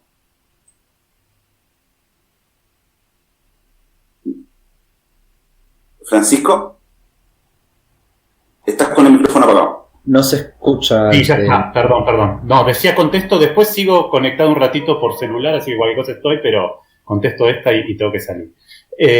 No, lo que decías, Adrián, es tal cual. En este periodo las ciencias naturales son vistas como ciencias muy importantes y las ciencias sociales miran su método y demás. No, y a nivel universitario seguramente eso está y está fuertemente presente. No obstante, lo que vemos acá a nivel medio, que lo que se impone es un currículum humanista y que la clase dirigente argentina en realidad no tiene formación científica en ese sentido. Entonces, en el sentido de las ciencias naturales. Y de la escuela media lo que quieren, además de que vayan a la universidad, es sale la élite y salen los grupos dirigentes. Y en ese sentido parece ser que esta burguesía apostaba más o se veía más identificada con una formación humanística más tradicional. No obstante, hay algo interesante. Yo decía, las ciencias naturales quedan en el currículum de enseñanza media como subordinadas a las ciencias sociales y a las ciencias y a lo humanístico, pero hay algo ahí que también lo miran los historiadores y los estudiosos del currículum, que es que quedan en el ciclo superior. Entonces, ¿por qué quedan en el ciclo superior? Hay una idea que es lo de la fuga para adelante, ¿no? Lo más importante se lo doy hacia el final. Entonces, a eso también podríamos ver que tiene como un peso dentro del currículum. Estos contenidos, si bien son menos en cantidad de horas y demás que los humanísticos, tienen su peso, lo ven cuando ya están en quinto año, sexto año, cuando ya están por entrar a la universidad, porque son relevantes, no se ven en primaria, porque en primaria hay como decíamos, se forma todo el resto de la población, entonces a los demás grupos sociales no se los damos. Entonces, ahí vemos que tienen un peso, son importantes, se los damos en el secundario donde se forma la élite y se los damos hacia el final, cuando ya están más maduros, están más grandes. Bueno, hay diferentes argumentos de por qué esa fuga hacia adelante de los conocimientos relevantes. Pero bueno, y en la universidad, como vos decís, sí, se los ve con mucho peso y carreras científicas y las ciencias sociales mirando las ciencias naturales en su metodología.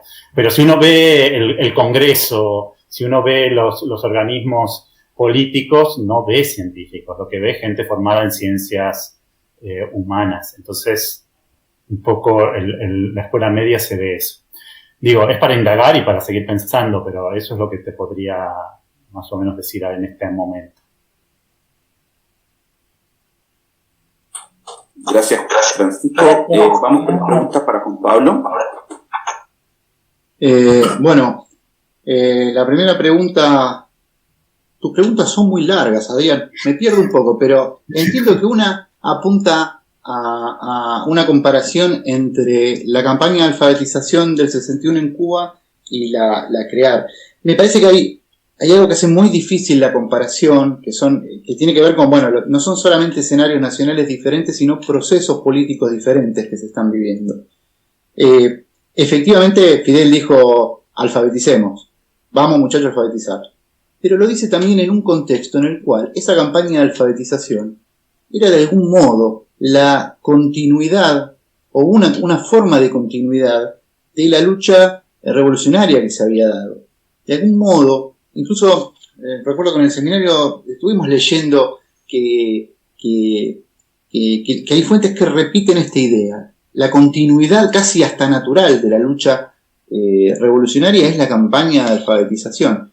Y claro, hay una movilización social extraordinaria detrás de esa campaña.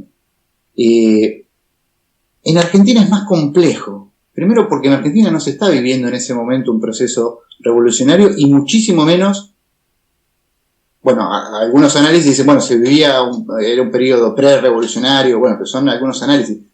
Lo que se está viviendo en Argentina es más complejo.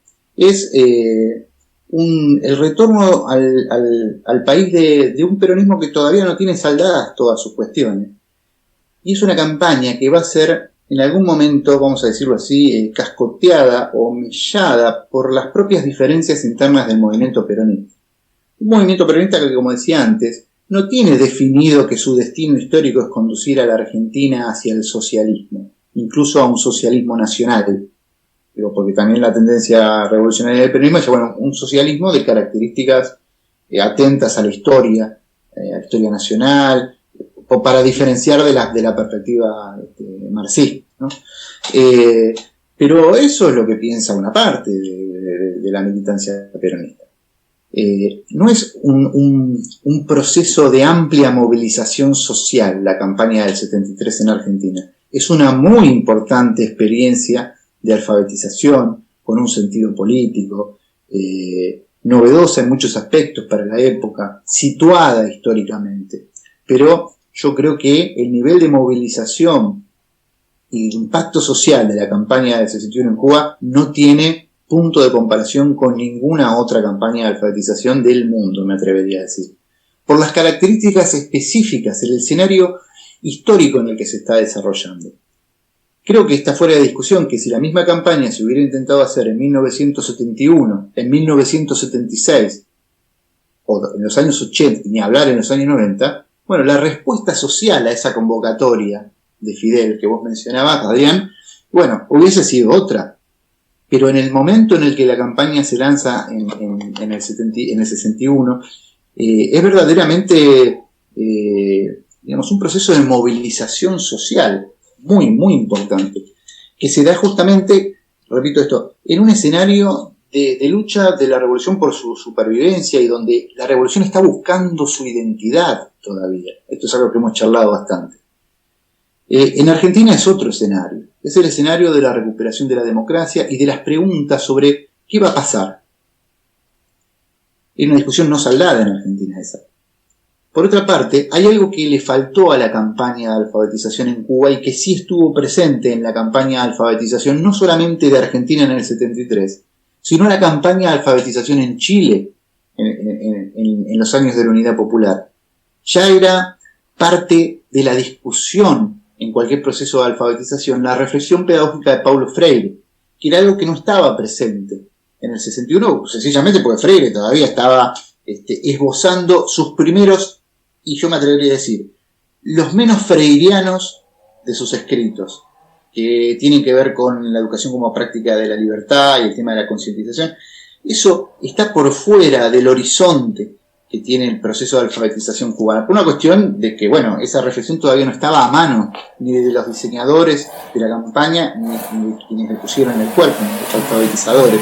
Esa me parece una diferenciación muy importante para hacer. Y si uno agarra la cartilla Venceremos, que nosotros hemos trabajado en el seminario, teníamos ahí como fuente, y uno agarra la cartilla de alfabetización de la CREAR o la del programa de alfabetización del Chile de la Unidad Popular, uno encuentra que hay diferencias de concepto, diferencias, uno dice, pero ¿cuánto más profundo parece esto que se hizo en los 70? Claro, porque en los 60 estaban los materiales, digamos, que estaban, y no los que hubieran hecho falta.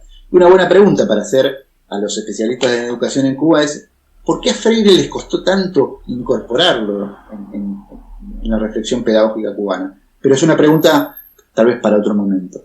Y después haces una pregunta muy puntual en relación a Malvinas. Yo muy brevemente voy a decir esto. Malvinas tiene una cuestión. Las Malvinas son argentinas, pero no porque se me ocurre a mí, porque hay un legítimo reclamo histórico por recuperar ese pedazo de país que nos falta. Todos los gobiernos, casi todos los gobiernos argentinos han reiterado el pedido, el reclamo, un reclamo que es histórico. La dictadura militar, en el intento de construir legitimidad, tomó ese reclamo histórico y trató de, utilizarlo, como ya lo había hecho con el Mundial 78, Mundial de Fútbol, como un elemento más en busca de construir un cierto consenso, cuando económicamente ya el país estaba en una situación de sobreendeudamiento, desindustrialización y todos los otros beneficios y belleza que trae el neoliberalismo. Cuando los militares argentinos trajeron a nuestros soldados, cuando nuestros soldados fueron recuperados, prisioneros de los británicos fueron recuperados, los oficiales argentinos se los llevaron a los cuarteles para engordarlos antes de mandarlos a la casa, para que no pudieran decir que además de todo, las Fuerzas Armadas argentinas habían sido entrenadas para reprimir a su propio pueblo, pero cuando tuvieron que pelear una guerra, digamos una guerra tradicional, fueron absolutamente inútiles, como han sido en toda la historia. En los años 80, ya recuperada la democracia, en los años del alfonsinismo, hablar de Malvinas y la legitimidad del reclamo pareció para mucha gente todavía asociado a una especie de defensa de algo de la dictadura, igual es una burrada. Y eso hizo que se demorara mucho en el justo reconocimiento que merecen nuestros excombatientes, que llegó después. Yo empecé a dar clases en escuela en el año 1999. Cuando me tocó hablar de Malvinas, yo dije, lo del reclamo de Malvinas es legítimo. Algunos de mis estudiantes me decían, pero usted está a favor de la dictadura. Porque claro, ese era el discurso que circulaba un poco en la Argentina de los 80. Después, por suerte, eso fue modificándose. Y yo creo que la mayoría de los argentinos, salvo algunos dirigentes políticos que no voy a mencionar aquí, consideran que el reclamo sobre Malvinas es justo. Y es cierto que ha habido mucho abandono por parte del Estado de nuestros excombatientes. Al día de hoy hay más muertos malvineros por suicidios que los que murieron en batalla, para que te des una idea. Pero bueno, forma parte de la pelea por la memoria, que es un poco las cosas estas que me apasionan, como bien sabes. Estoy muy seguro de no haber respondido adecuadamente ninguna de las dos preguntas que hiciste, Adrián, pero tus preguntas siempre me dejan pensando y por ahí las retomamos. Gracias, Juan Pablo. Abrimos también la posibilidad de preguntas, comentarios, observaciones a los exponenciistas. En mi chat, por lo menos, no hay ninguna que se pueda observar, ¿no? Bueno, yo voy a hacer dos preguntas, una para Juan Pablo y otra para Patricia. Voy a empezar con Patricia, si podría ella comentar dentro de su investigación cómo nosotros podemos entender o si existe algún tipo de relación entre las poblaciones migrantes que llegan, en este caso, al norte argentino, donde es tu área geográfica de investigación, y procesos de reformulación de procesos pedagógicos al interior de los bachilleratos. O sea, qué experiencia acumulada traen las poblaciones migrantes y que puedan relacionarse con los procesos que se están desarrollando dentro de los bachilleratos. Y para Juan Pablo, si él pudo observar dentro del proceso de alfabetización en los centros de Argentina, cartillas o cuadernillos sobre procesos metodológicos, contenidos, etcétera, que pudiera comentarnos para la exposición. Esas son mis dos preguntas bien concretas. No sé si hay más. Vamos con esa por el momento. Sí. ¿Sí? Vamos, Patricia. ¿Ahí se me escucha? Sí. Bien. Primero quería, ahí reafirmar lo que dijo el compañero referido al SEON. Efectivamente, el SEON fue uno de los gremios que armó la columna, ¿no?, de desocupados en los 90 y frente a la privatización de las fábricas, entre ellas una muy conocida, la de Palpalá, una localidad de acá de San Salvador, pudo reagrupar y reorganizar al conjunto de trabajadores desocupados y desempleados, y también es el SEOM, y gracias a estas carpeadas, al corte de ruta y a la manifestación, que se comienza a visibilizar la necesidad educativa de los empleados y empleadas, obreros y obreras municipales. De hecho, de allí surge la necesidad de crear una propuesta de terminalidad educativa y se crea los Centros de Educación Integrada para Jóvenes y Adultos, llamados CEIJA, ¿no? Esta resolución que permite la creación con la cogestión de gremios no es exclusiva del SEOM, ya que muchos otros gremios tomaron para sí esta resolución y crearon otros CEIJAs, pero como dije, cuando asume el gobierno de la Alianza Cambiemos, lo que hace es cerrar distintas propuestas de cogestión, incluso la del propio SEOM. En el 2019, por las presiones y el hostigamiento continuo que la política provincial ejerce, debe reconvertirse a la órbita estatal municipal. Eso como para también dar un poco de contexto respecto al comentario de Pablo. Luego, en relación a lo que me preguntás, es bastante interesante porque actualmente Jujuy no solo recibe a población migrante boliviana por ser un país limítrofe, sino que también hay una emergencia de colectividad venezolana que está llegando a la provincia y que va a ejercer distintas presiones sobre el sistema educativo. específicamente sobre las propuestas de bachilleratos populares que vos me preguntás, el bachillerato popular de la localidad de Maimará, que también cerró sus actividades, fue aquel que pudo dialogar, si se quiere, de manera mucho más coherente, con una perspectiva intercultural, y en este sentido trabajó el armado de su currícula, no solamente pensando en términos de migraciones internacionales, sino de las propias migraciones que se producen hacia el interior de la provincia de Jujuy, del campo hacia la ciudad. Y entonces allí sí existe como una reformulación pedagógica en términos interculturales. Luego hay otro ejemplo bastante claro relacionado con la parte más bien organizacional y administrativa, que lo trae el CEIJA, vinculado con las lógicas de ingreso y egreso de los estudiantes, que son estudiantes golondrinas, porque en determinado momento van a trabajar a la zafra, en determinado momento se mueven para el cultivo de Mendoza, muchos de ellos viajan en búsqueda de oportunidades laborales hacia el sur, y entonces al momento de regresar, como esto es periódico, al momento de regresar el CEIJA crea un dispositivo de acompañamiento que le permite de alguna manera reingresar al sistema educativo sin perder el año de escolaridad.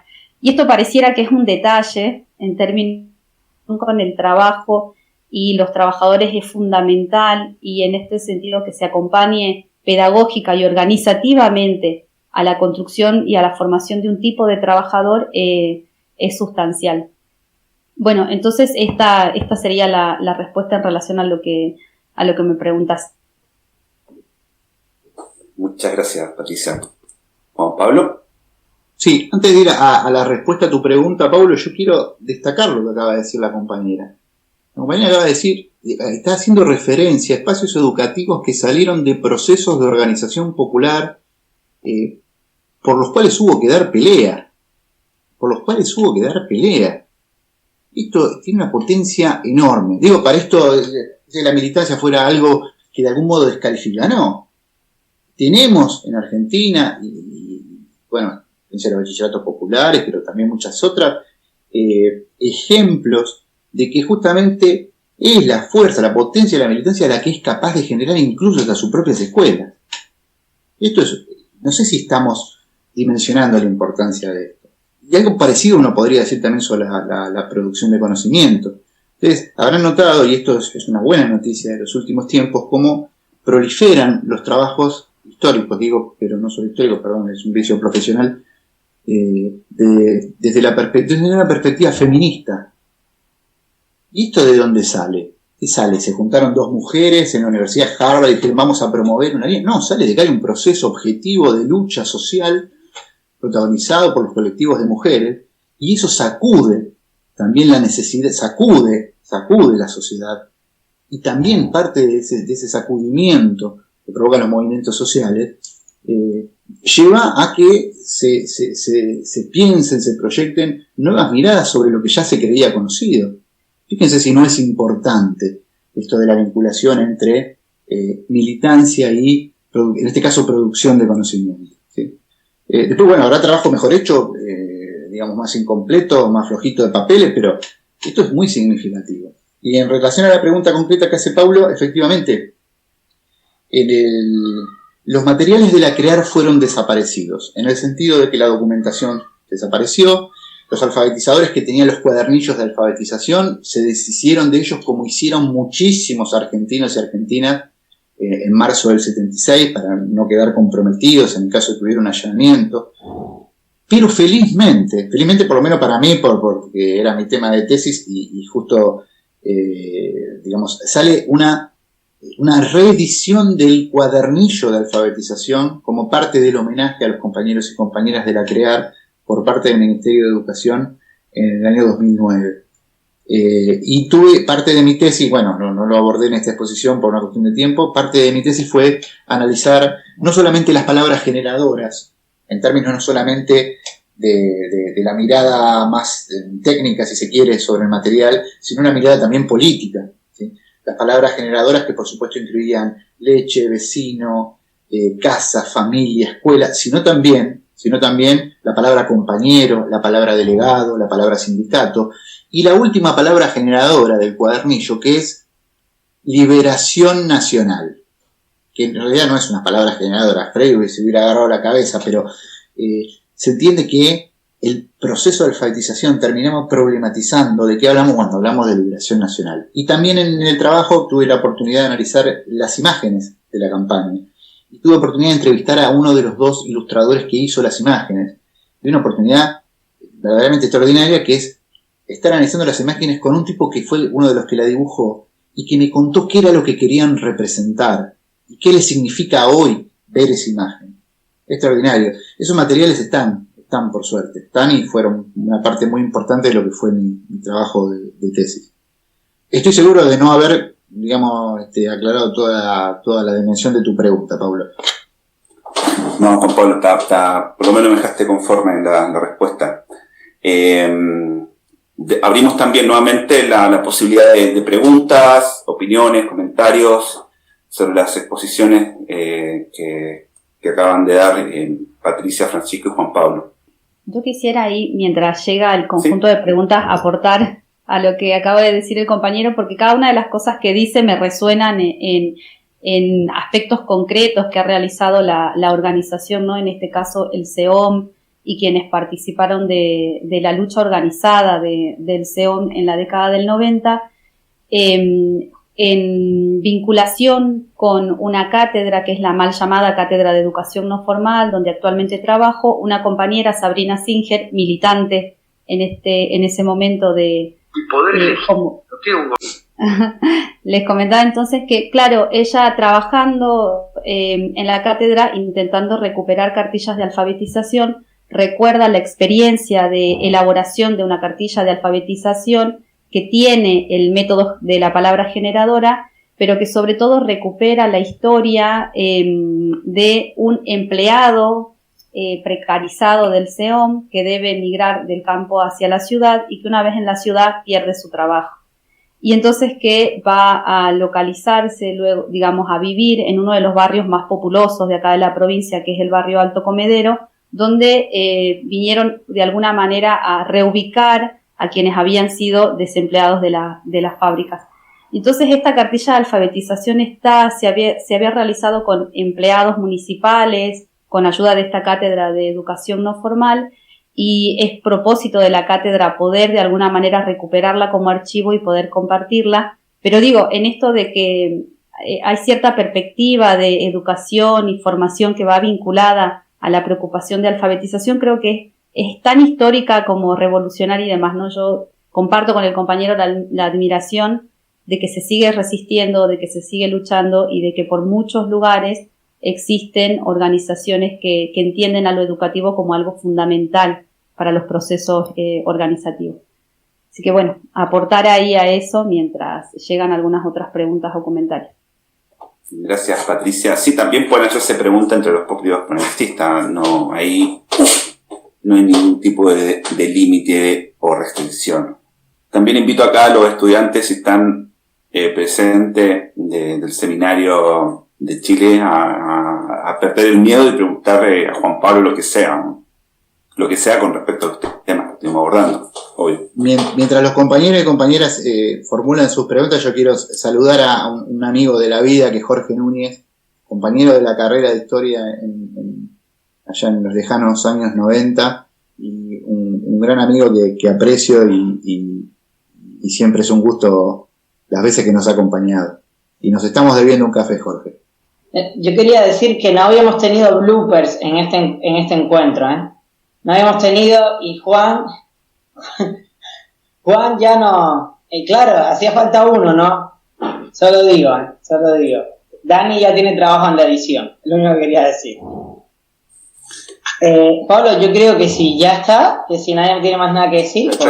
Perfecto. Bueno, primero agradecer enormemente a Patricia Evangelina Patagua, a Francisco López Arriazú y Juan Pablo Narduli por las exposiciones a las cuales nos presentaron, a las preguntas que después se desarrollaron y que permitieron profundizar algunos temas. Evidentemente esto no se agota acá, Esto va a seguir de alguna forma profundizándose en futuras investigaciones, futuros encuentros donde podamos socializar nuestras propias inquietudes, nuestras propias preocupaciones. Comentarles, bueno, había hecho el comentario con respecto a que los encuentros anteriores ya están dentro de las redes sociales, principalmente en Facebook y en Instagram, ¿sí? Y comentarles que Historia como Arma es un espacio en el cual trabajamos varios estudiantes y profesionales que tiene un recorrido, va a tener un recorrido a futuro. Para los próximos encuentros, invitarlos para el próximo mes, que es julio, que va a haber el prelanzamiento del número 1 de la revista Filo, ¿sí? El número 1 de la revista Filo de la revista Humanidades, donde van a estar algunos trabajos que acá se han estado desarrollando y otras publicaciones que después Adrián nos va a comentar con mayor profundidad. En el mes de agosto, porque esto continúa, vamos a tener el encuentro de Historia y Literatura. En el mes de septiembre vamos a tener el encuentro de Historia portuaria. En el mes de octubre vamos a tener el encuentro de Historia y Cultura Popular. Y en el mes de noviembre y diciembre vamos a ver las presentaciones de los trabajos de las y los estudiantes del Seminario de Revolución Cubana, Historiografía y Educación. Esto en el marco de Historia como Arma, como dije anteriormente, que surge como un espacio a partir de este seminario que se dicta el año 2020.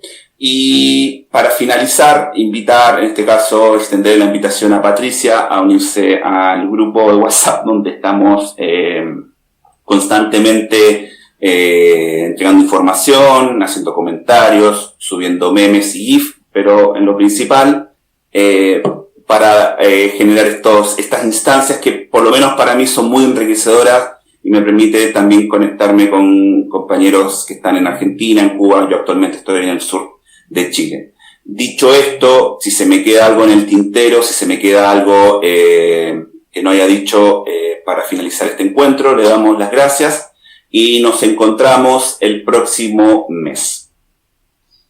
Chao, muchas gracias a todos y a todas. Muchísimas gracias. Muchas gracias. Chao, mucho gusto. Nos vemos. Nos vemos. Hasta luego. Chao, chao.